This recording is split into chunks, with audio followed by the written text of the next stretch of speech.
আহারে ঠাড়া পড়া রোদের মধ্যে পাড়ার মতন ঘাটতাছে। না যাই একটু বেটার একটু কাম করে দিয়েহি। ভাই আপনি অনেকক্ষণ ধরে কাম করতেছেন, আপনি একটু জিরে নন ভাই, অনেকক্ষণ ধরে কাম করতেছেন, হরান হয়ে গেছেন।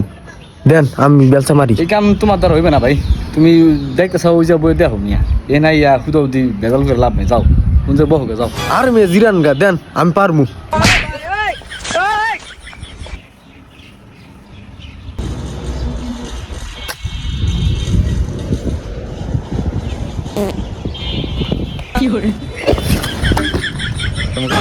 আরে হালা সুদীপ ভাই তোর কইছি যে পারবি না বদার ফো, তুই বাইতে যাই ডেলি দুটো করে মদ্দা আসে ডিম খাবি, এবারে না দি